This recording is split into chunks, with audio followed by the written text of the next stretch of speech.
Jackson Stacker was a 25-year-old apprentice electrician with a passion for adventure and the outdoors, often described as nomadic by those who knew him. He was also described as charismatic, energetic and friendly with a great sense of humour. He enjoyed travelling and immersing himself in different lifestyles, particularly in the music festival scene, which involved the use of psychedelic drugs such as marijuana and LSD. Despite his free-spirited nature, Jackson was known to struggle with mental health issues, including bouts of drug-fueled psychosis, which had previously left him hospitalised. Friends said that the drugs he consumed, quote, weren't agreeable for him and left him on edge. Despite his struggles, Stacker often reached out to his family for support during difficult times. Jackson lived in Melbourne, Australia, but spent his final months road tripping and living in a camper van that he had been gifted by his grandparents and renovated by his father during the first COVID lockdown, spending most of his time travelling in and around Byron Bay's music scene during this time as state borders were closed, meaning he couldn't return to Melbourne.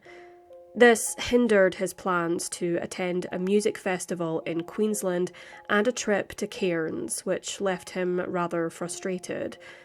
According to his father, Jackson was exploring a more free-spirited lifestyle and didn't want to live a conventional life. He also cared greatly for the environment, avoiding buying too many plastics and sourcing food locally. In mid-July of 2021, Jackson spoke with his father, Ian, who had just had surgery to remove his prostate. Jackson mentioned that he might go off the grid for a while, which was not unusual for him. According to his family, nothing seemed awry during this conversation. On July 22nd, the 25-year-old left Byron Bay in his Toyota camper van and travelled towards the vicinity of the Sleepy Hollow rest area on the Pacific Highway, approximately 40 kilometres north of Byron Bay, according to his mobile phone's GPS data. A week after Jackson's phone ran out of battery, presumably on July 22nd, the phone was rebooted and pinged at a cell tower, which determined the location to be 200 kilometres south near Grafton. In the days that followed, the phone pinged at 2 other cell towers, before finally returning to Byron Bay once again on August 2nd. This was the last time Jackson's phone pinged, near Lismore. Earlier that day, his mother had tried contacting him about a parking fine, however he didn't respond. Jackson's parents weren't overly concerned that their son hadn't been in touch, as for him to disappear in his van for several weeks was not unheard of. However, in early August, Ian and Sandy received a phone call from a woman who inquired about purchasing their son's camper van, which had been sitting dormant in the Sleepy Hollow rest area along the Pacific Highway for around a month. The woman had found Ian's number on the camper's registration papers. This revelation caused deep concern for the Stacker family, who immediately reported their son as a missing person to New South Wales authorities. Despite the useful cell data, Jackson's whereabouts remained unknown, until a heartbreaking and disturbing revelation came to light. On August 25th, 2021, a day after his parents reported him as missing, Jackson's body was found lying face down, wearing his faux fur coat under a tree in a cow paddock, just 120 metres away from where his ransacked van was found at Sleepy Hollow rest stop near Pottsville. To reach the area, Jackson would have had to have jumped several fences and waded through a creek. Shockingly, when he was found beneath the tree, an 18-centimetre hunting knife was plunged into his chest, and furthermore, it was reported that his teeth were missing. Boots were discarded nearby, and shockingly, his skull, including his scalp and dreadlocks, were found 13 metres away, adding yet another chilling and disturbing twist to the case. Furthermore, other items of interest were found at the scene, including 2 cigarette lighters, some matches, gear oil, duct tape, a beanie, and a vape. DNA was not taken from the vape or oil can, and despite having DNA extracted from the hunting knife for testing, no significant findings came to light.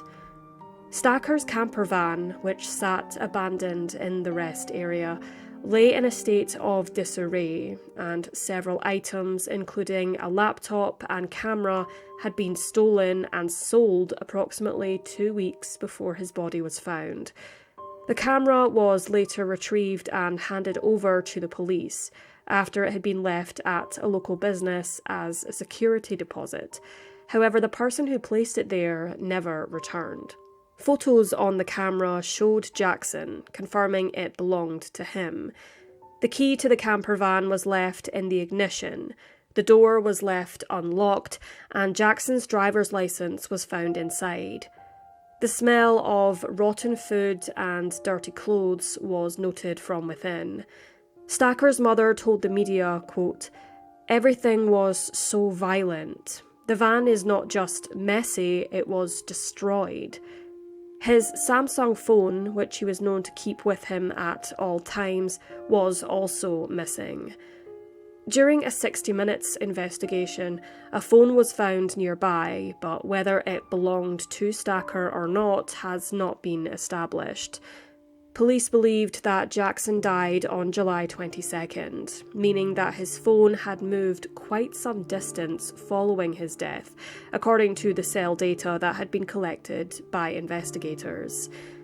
The New South Wales Police established a crime scene at the rest area and scoured it extensively for any further clues or evidence to help determine the circumstances surrounding the young man's death.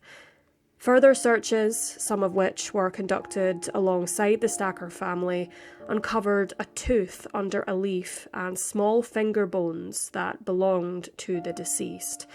This was likely due to decomposition and scattering of the remains following animal degradation. Despite these disturbing details regarding the robbery and the condition in which Jackson's body was found, including a knife to the chest, police initially ruled his death as a suicide, likely due to lack of physical evidence, not to mention his mental health issues, drug use, and the fact he had been experiencing mood swings and acting erratically around the time of his death. A post-mortem was conducted. However, the pathologist's findings into the cause of death were inconclusive. This was mainly due to the fact that Jackson's body had been exposed to the elements for several weeks. It could not be said with certainty whether Jackson was victim of homicide or suicide. However, many suspected foul play despite the police's conclusions.